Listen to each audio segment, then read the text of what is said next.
All right. Thank you so much for joining me today. This is going to be an interview with Ms. Lourdes Robinson. I feel like we should give you some time to introduce yourself and kind of tell us about what you do. Okay. Hi, my name is Lourdes Robinson. I am one of the District of Columbia's youth mayor.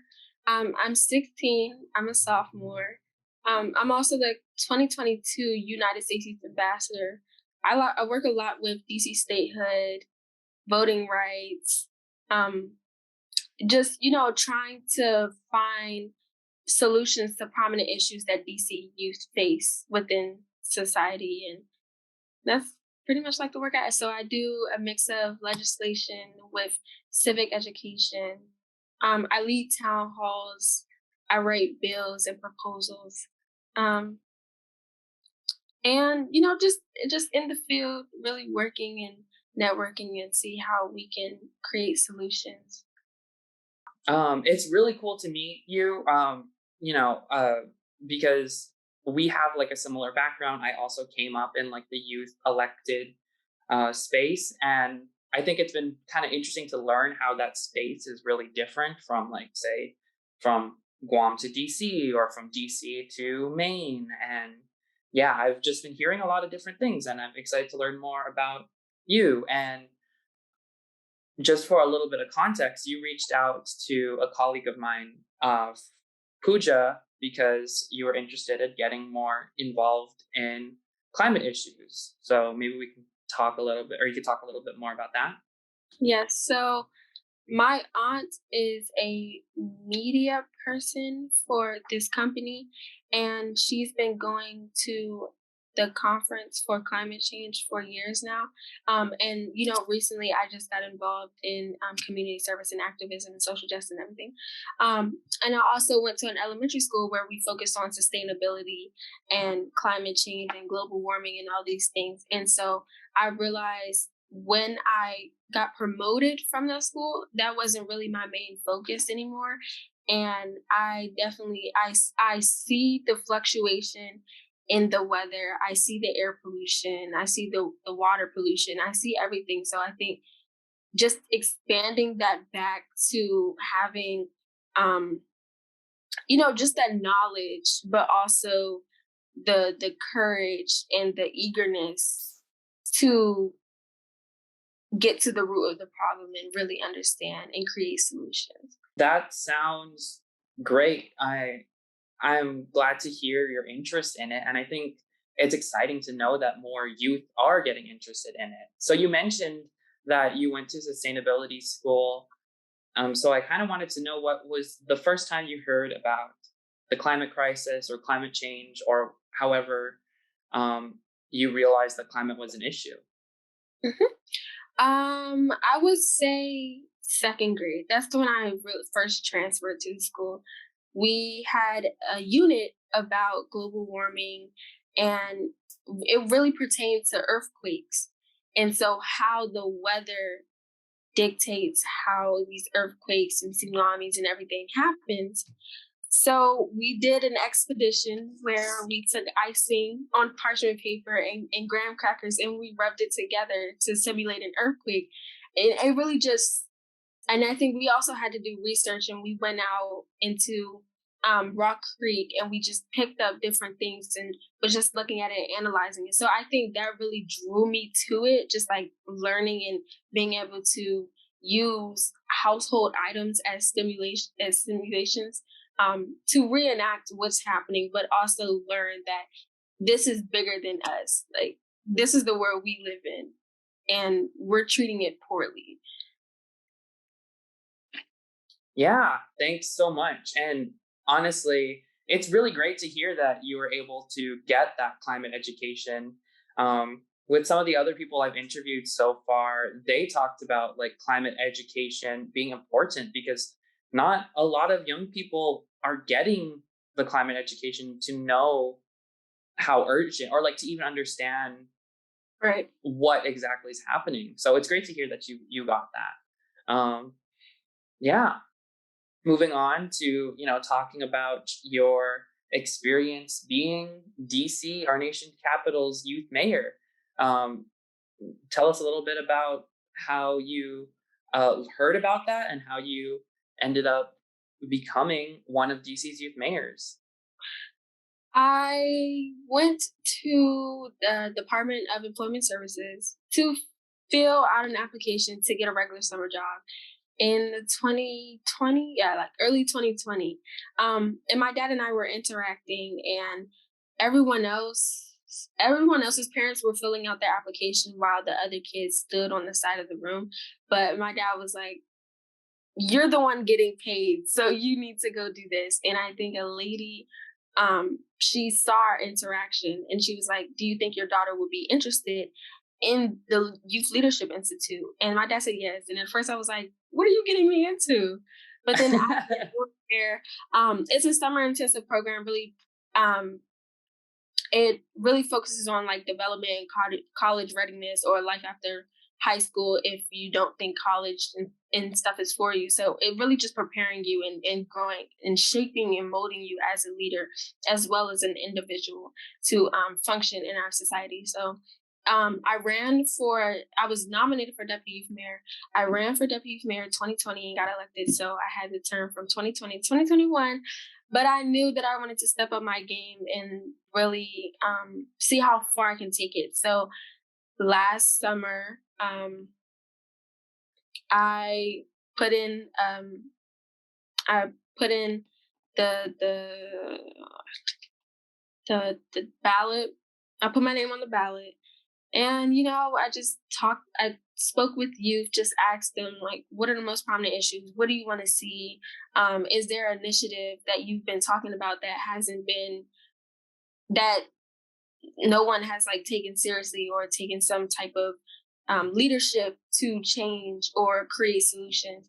And just really talking with them, I think they got a deeper connection and understanding. Like, I'm from DC, like I know the experiences, I experienced the experience that and with also me going to a public charter school, it's not like I'm going to a private school where um most of us have those resources. Like, we have a lot of resources, but we really have to reach out and dig and do all those things. So I think the relatability really drew them to me, and I was elected one of the youth mayors in 2021 of August 3rd, 2021. Well, congratulations, and I'm glad that your all your campaigning and all the work that you did paid off to get elected. Talking on the campaign trail, I'm wondering, do you feel like a lot of the people that you talked to were in understanding of like the ways that like policy and like the government affect their lives? A lot of them didn't know, and I think that's only because we have this stigma that presidential elections or those big elections only dictate or sway how the culture of the country. And it's like local election and your local officials, they really determine a lot. Like, they're most important over the president, over your senators, over these legislators. Like, they are the ones that control the city. They're the ones that create laws. They're the ones that create policies. So I think really just talking to them and helping them understand your local officials, your local leaders, your city leaders, they're in charge here, not the people you think they are. So I think really just helping them understand, it really opened and broadened their knowledge to it. Yeah. Yeah. Well, it sounds like you have like a really good understanding of, the issue.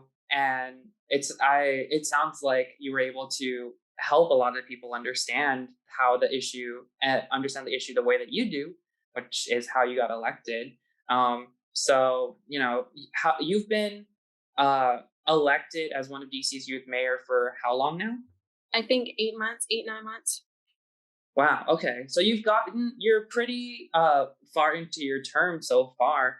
So what do you think is your biggest accomplishment right now during your term? Biggest accomplishment would be the Youth Act initiative. Um, that I was beside the only grandchild and only granddaughter of Reverend Dr. Martin Luther King Jr., Wow. Yolanda Renee King.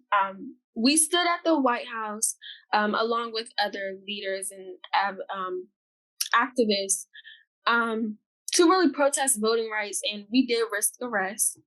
So I think that was really my biggest accomplishment, just going out. Like it was cold. It was really cold, but we were all there for a purpose. And we all had something in common, and it was really good to bond. Just seeing everyone there and understanding like that there's a bigger issue at hand. And so I think that was my biggest accomplishment, just really reaching, because I wouldn't have thought that I would have met the King family or had like networking to the King family or even like close connections. Maybe seeing them at a parade or something like that and say, hey, but you know, we're getting invited to events, we're asking to speak.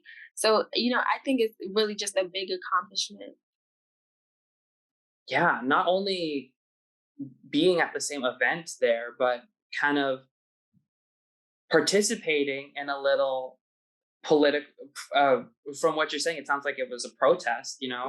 I think that acknowledges that even if you are a DC youth mayor, even if you are considered connected to a lot of the like the adult elected officials, that you can still engage in activism and you can still Right. engage in the community. And I think a lot of elected officials, once they get elected, kind of stray away from that type of activism. So it's really cool to hear that you're doing that. Yeah. I think, yeah, that's really big for me. Just like I was once in your position, like I was out protesting, I was out participating in civil disobedience. So who am I to stop because I'm in a position where I may be looked down upon?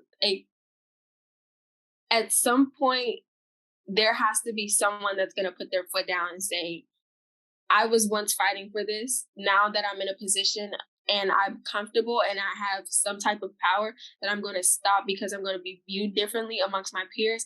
And quite honestly, I don't care. I don't care. And it's like because I think a lot of what happens is the comfortability and wanting to be seen or wanting to be, fit in. I don't need to fit in because I know that I have people that are willing to rally behind me and they see the work that I'm doing and they see that I'm not putting myself first or what I have to do first. Like, I get it. Participating in civil disobedience might not be the best option, but it shows that you still have heart, you still have desire and determination to get this issue resolved. And so I think that's what we lack a lot of times. But, we're bringing it back. We're bringing it back. For sure, for sure. Very inspirational words coming from you and spoken like a true public servant. Yeah, I think a lot of public servants, uh, I think the world would be a better place if a lot of public servants shared that perspective. So thanks for sharing it. Thank you. Yeah, so you've been the DC mayor for the last 8 months, and I'm sure been a lot of different issues, DC local issues on your agenda. But you know, DC is an interesting place because it is its own city, but it is the nation's capital.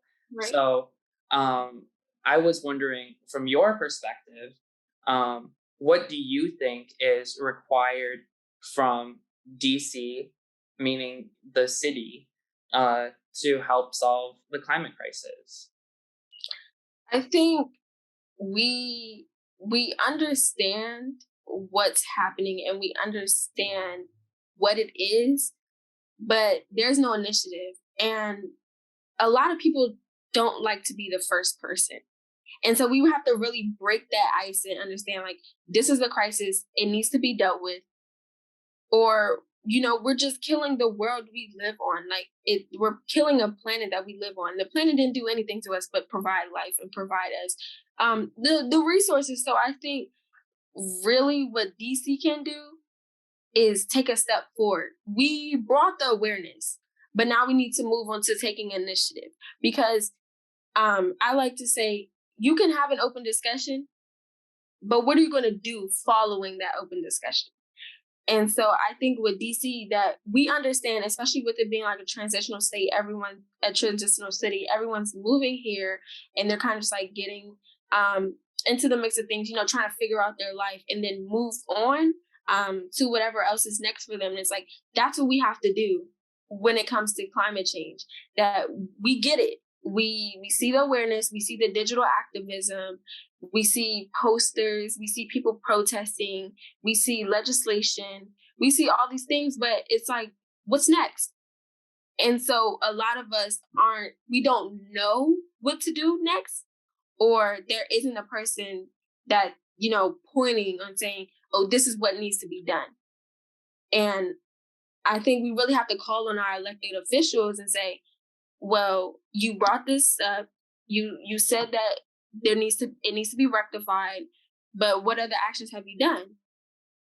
And so I think we, as DC residents, we really have to hold the people that we elected and put in office accountable. We lack accountability right now, and I think that's what's really detrimental to it. Yeah. Yeah. I mean, that level of accountability, oh, I'm sure you're aware, but that level of accountability is important everywhere, and it applies to so many different issues, and Right. it does apply to the climate crisis as well. So I'm glad you uh, shed light on that, and yeah, it's something that people across the country and across the world are trying to figure out what's the best way to handle, and I hope we can all figure out a way to do it because it's important. Soon. Yeah. So, you know, there's a lot of people in DC that come and go. I mean, I've moved to not DC proper, I'm in the DC metro area. But you're a DC local. Mhm. So I kind of wanted to talk to you a little bit more about what a DC local's perspective is on your relationship to the federal government, because the federal government's right here in your Right. city. So I was wondering, do you think that DC locals get to interact with the federal government as often as they should? And do you get to in your capacity as youth mayor? And feel free to take the question to kind of talk about like your thoughts on DC's relationship to the federal government. Mhm. I can only say it from a youth perspective because I haven't reached adult age yet. So I think that for the most part there is a gap between government and DC youth, and I think we need. And the only reason I feel like there's a gap is because a lot of them haven't really, tried to mend that bridge or gone out and really interacted. It's like, okay, you're here, but you're not present. So I think for the most part that our relationship is really, we know we're both here, but we haven't interacted or we don't really see each other. It's like you're at point A and I'm at point B, but we don't really connect. It's like wishy washy. And so I think really another thing like that I talk about really with my campaign is you want us to do this and you want us to do that, or you want to stop the violence, or you want people to um better themselves in like life, but you haven't created.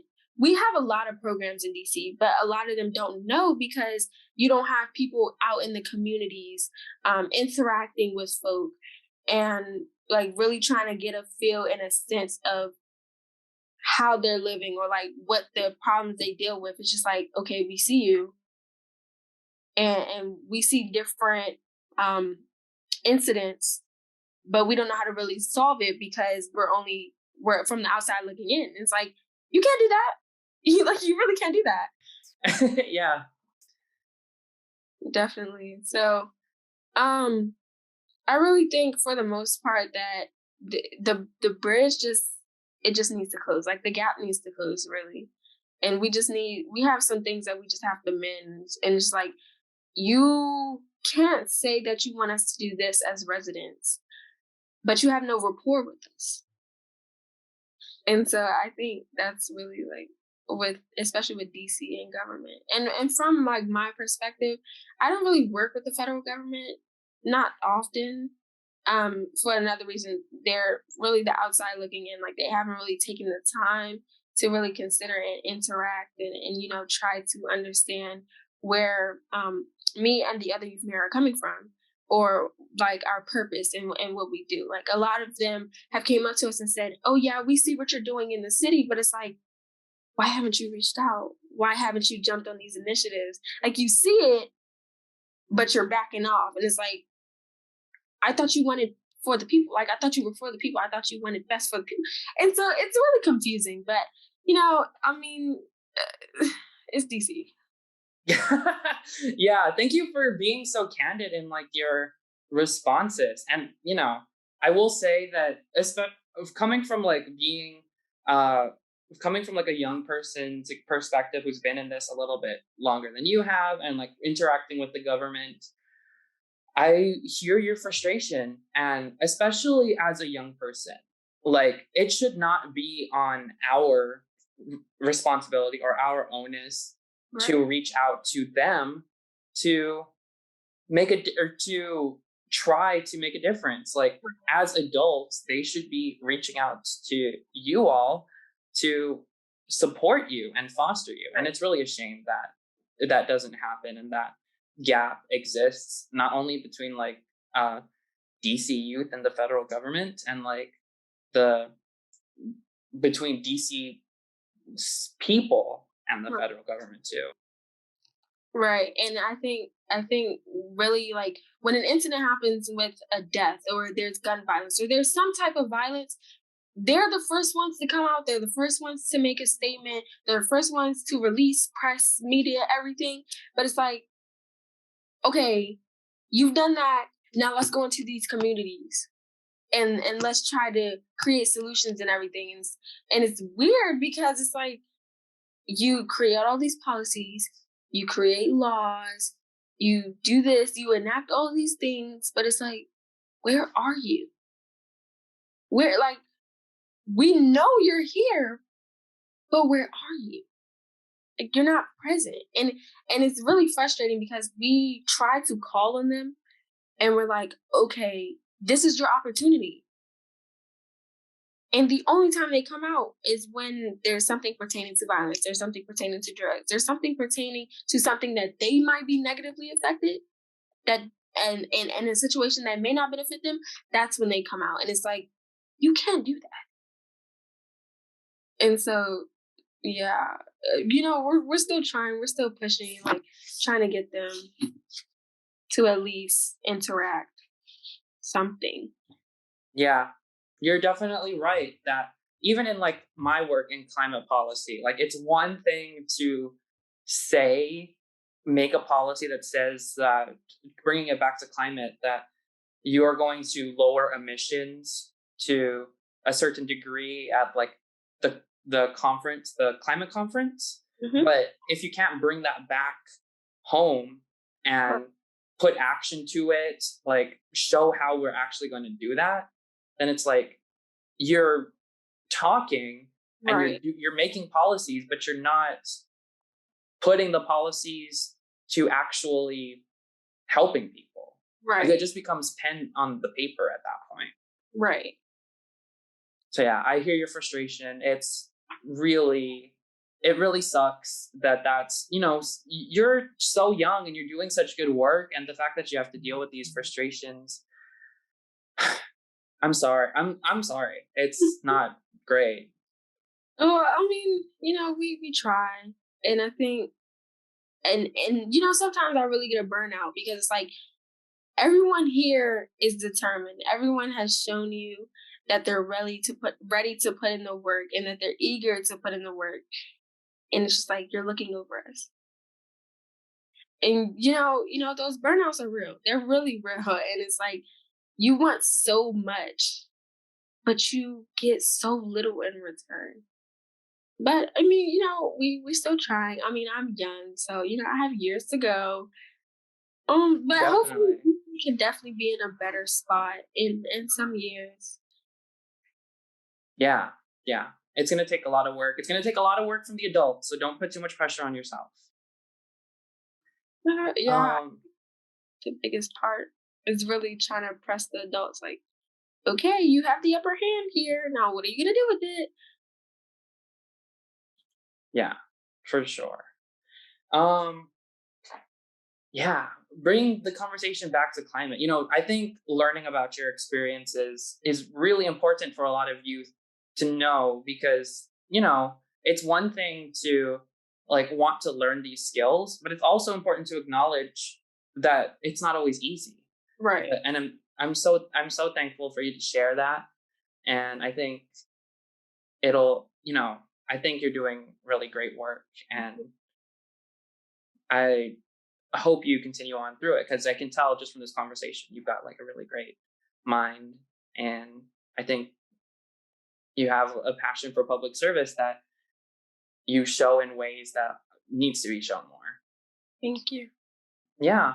So moving on to talking about like a little bit more about climate, a little bit more about environmental issues. I kind of wanted to know if there were any environmental or climate issues that affect like DC in particular, that you're, or if there's any like DC environmental conversations that are happening that you've uh, heard of as DC youth mayor that you wanted to talk about.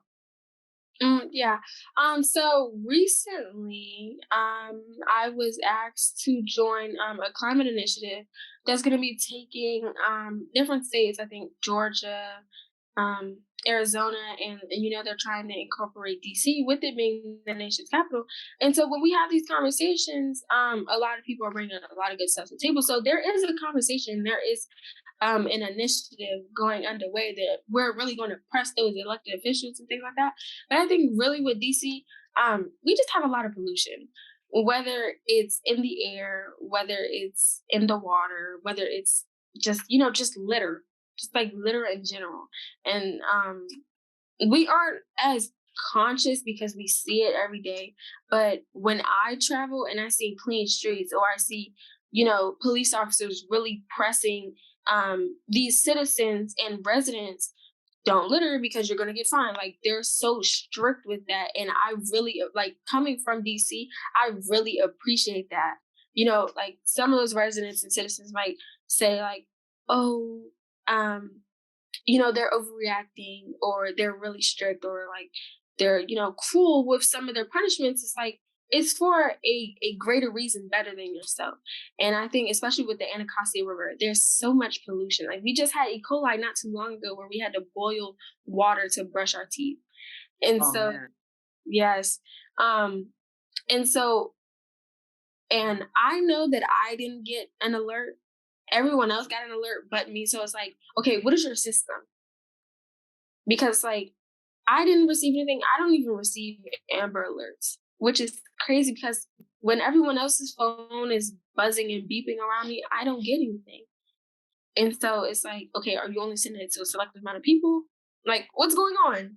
And so I think really with like pollution, if we try to implement those systems that other countries have where they're strict about litter and pollution and everything, we could definitely clean up DC. Like DC can definitely be one of those areas where we could be efficient, like and eco-friendly.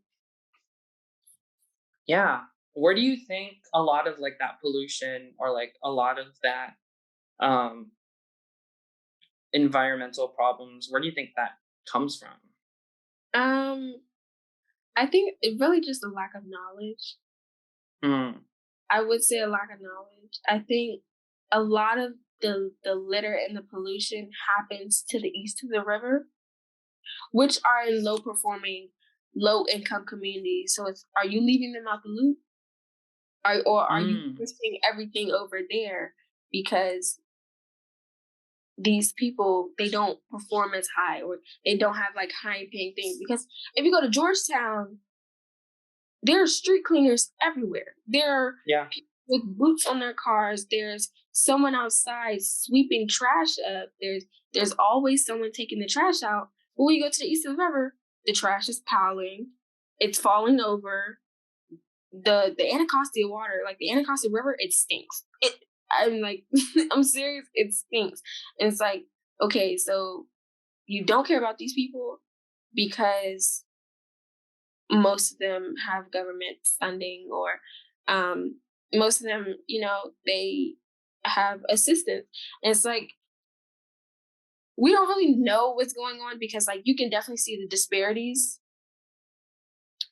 but you can't really hold it to them because, they have laws and everything where it's like, okay, well, if something happens that we have to push this to these low income east of the river communities. I'm like, you can't really argue with like law and policy. The only thing you really do is change it.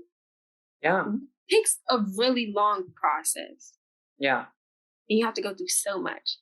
So I think really just like the lack of knowledge. Like if we can get those east of the river communities and residents along, I'm sure they won't tolerate any of the stuff they're tolerating now. Or Yeah. more, they're going to be more knowledgeable and more aware of what's happening.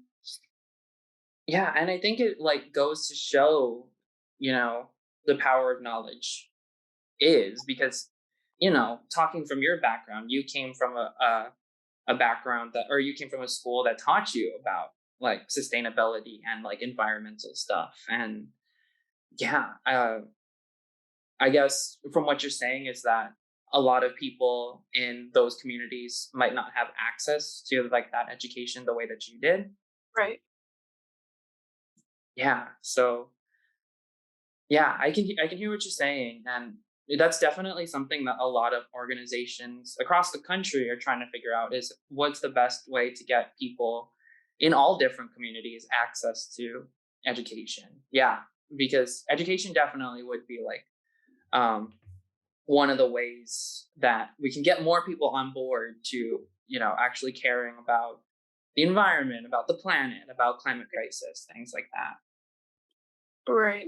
And I think a lot of them, they're taught to litter, and it's like, why are you, like, the trash can's right there? Why are you throwing it on the ground? Like, there isn't someone correcting their behavior.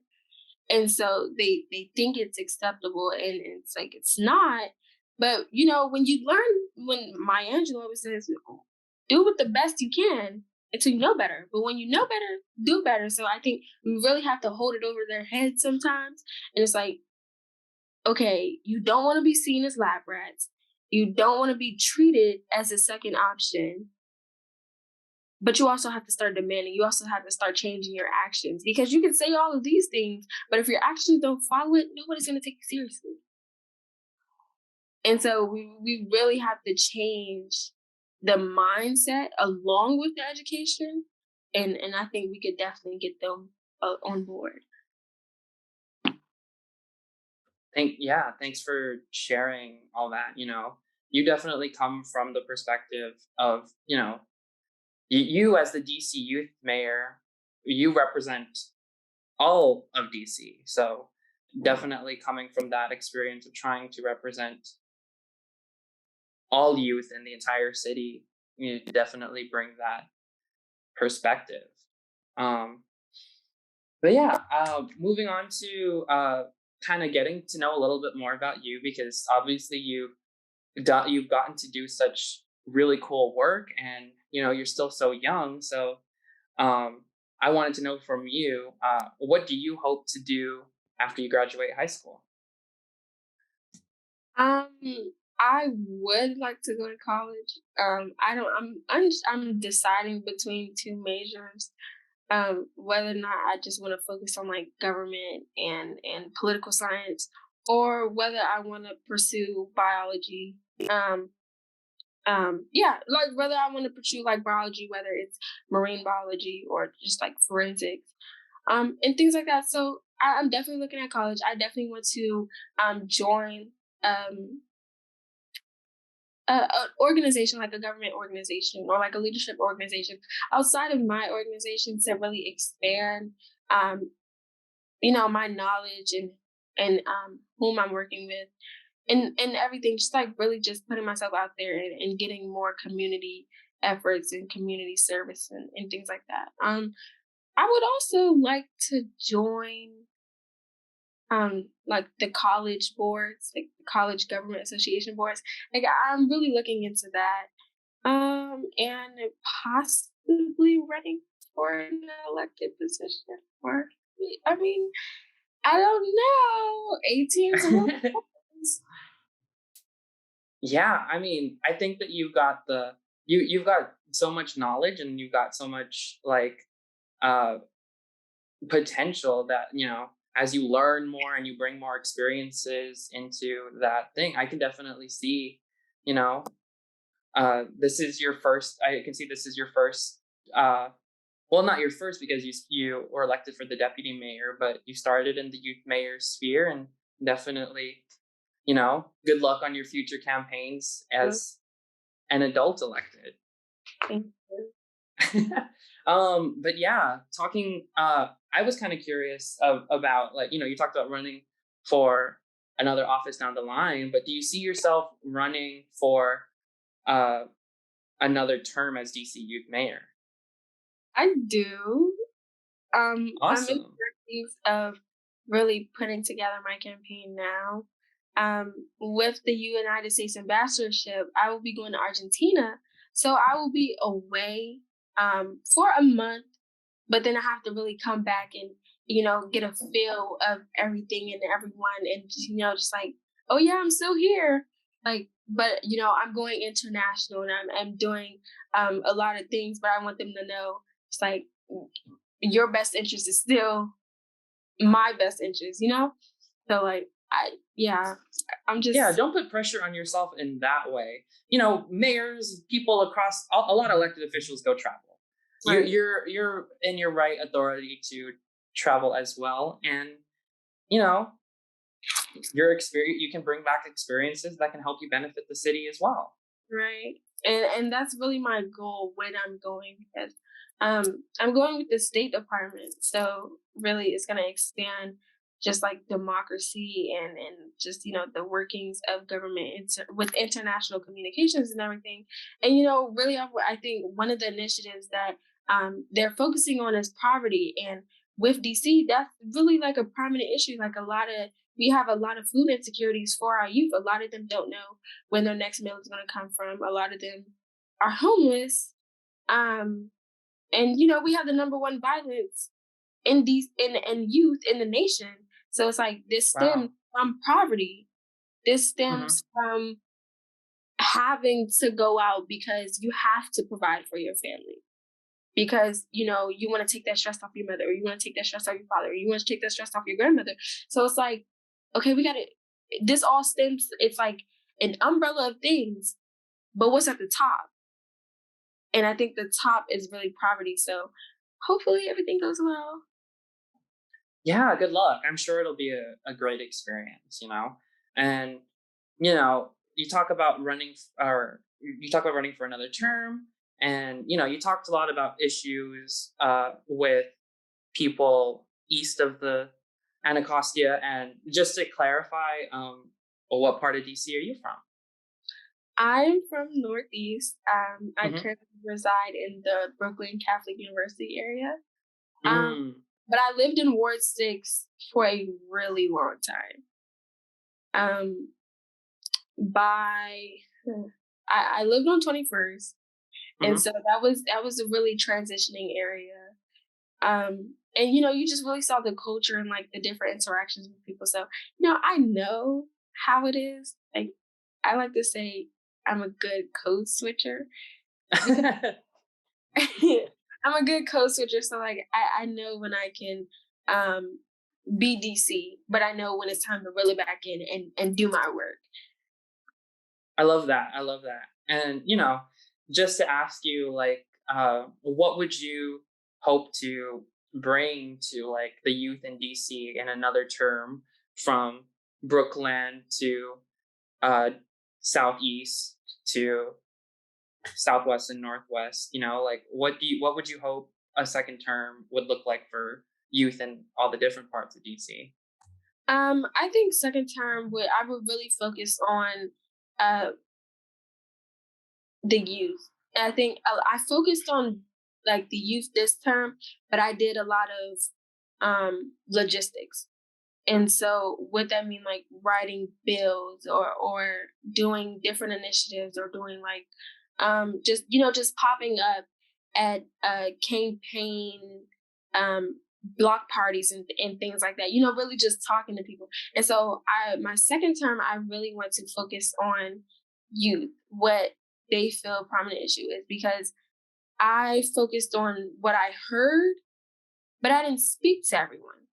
I only spoke to a handful of people, and majority of those people had a lot of things in common. So I like to say, well, everyone can't be saying the same lie. So I focused on that, and really just trying. And another thing is, um, I've been working to try to put financial literacy classes as a core class. As it's one of those core skills that we need to survive in the 21st century, especially with DC and the housing rates just going up. Like it's really hard to live in DC right now. It's not you can't afford it anymore. So I really focusing on that, just like trying to place them on paths to success. But I kind of got blinded by that and I didn't really focus on the right now. I focused on the future. So I would definitely like to come back and like really focus on right now for a second term.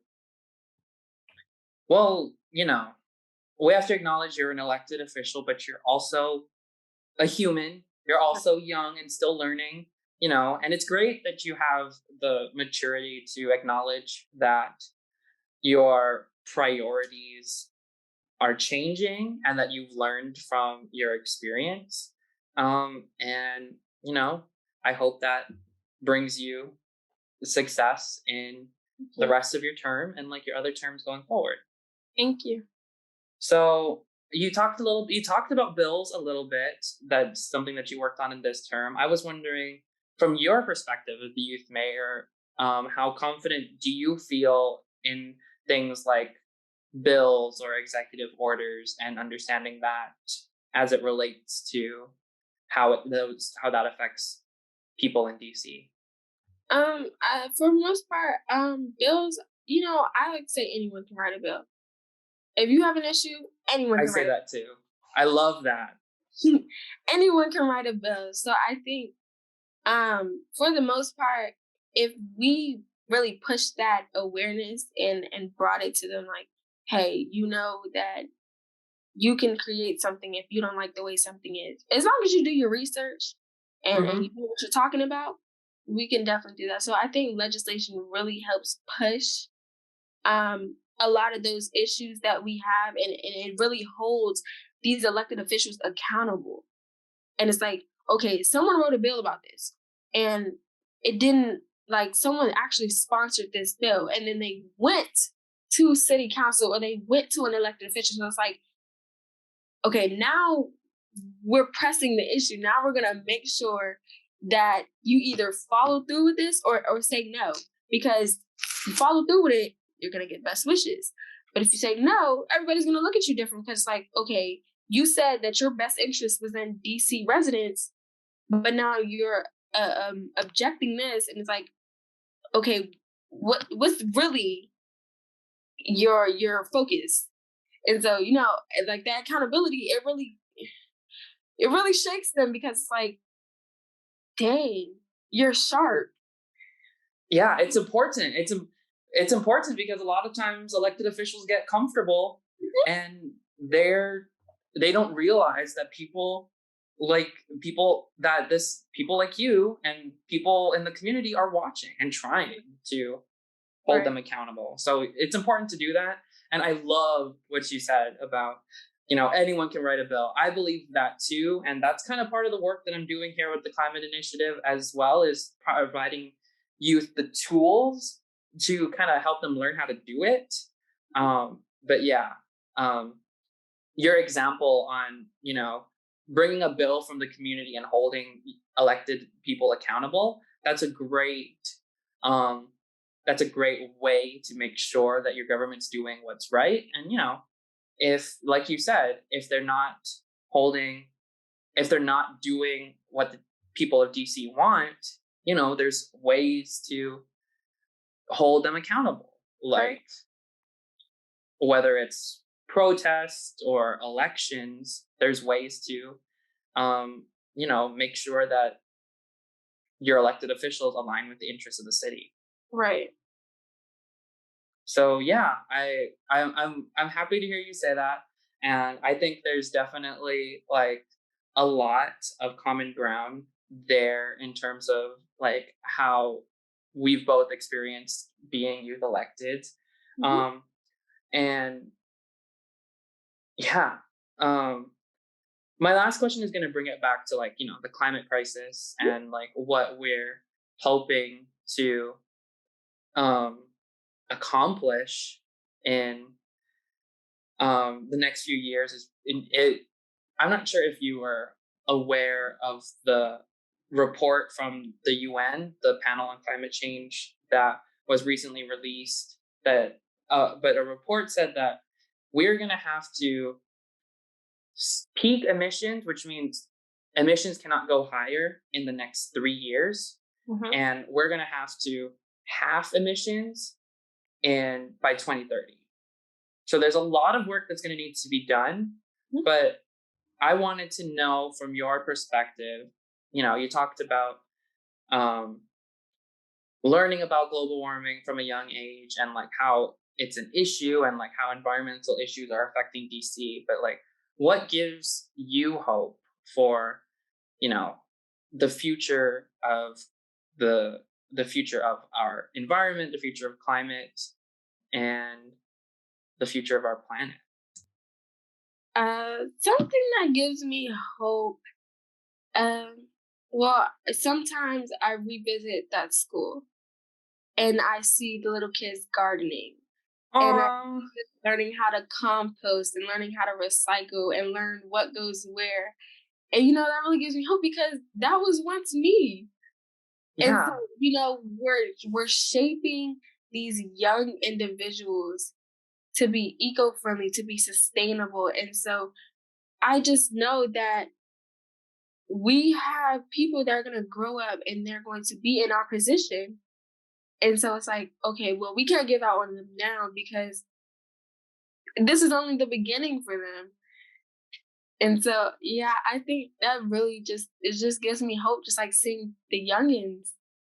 They're like, that yeah, yeah. Continue. yeah, I think really just seeing like the youngins and just seeing how they're learning and how they're moving. And it's like, okay, now what if those programs didn't exist? What if that school didn't exist? Like what if this wasn't that school's priority? Then what are we really doing it for? And I feel like as much as we say that we're doing it for ourselves, we're not. Because it's gonna take a lot of work.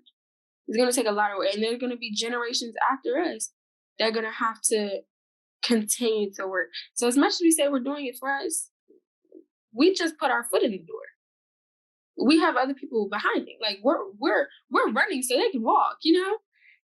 So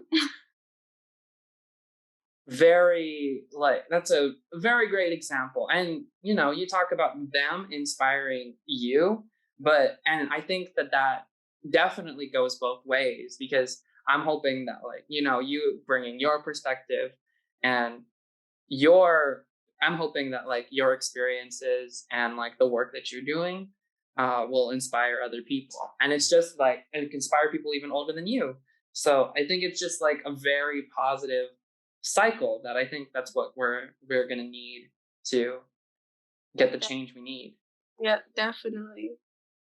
I like to like even when I'm talking to older people, they tell me that they still experience the things I experience, and that really astonishes me because like you have so much under your belt, and people still undermine you, or they still do these different things, or they don't take certain things seriously until you act belligerent, or you really show them like, okay, I played Mr. Nice Guy, now I really have to come and be the person nobody really likes, you know? And so I think, and they said that I've inspired them to keep going, after they have many burnouts and things like that. So I really love the positive cycle, just seeing everyone just feeding off of each other's energy. It's really great. I think it really overshadows the negative and like the hard battles that us us leaders have to face sometimes when doing difficult tasks. Yeah, yeah. Well, thank you so much. I think that positivity, people don't tend to see positivity in the politics cycle. So I'm glad that you're able to share some of the positivity that you have about it. And it's been so much fun to talk to you. And I wish you the best of luck in all the work that you're doing, being DC youth mayor, but still um, busy when it comes to your school and um, all the other things that you're working on.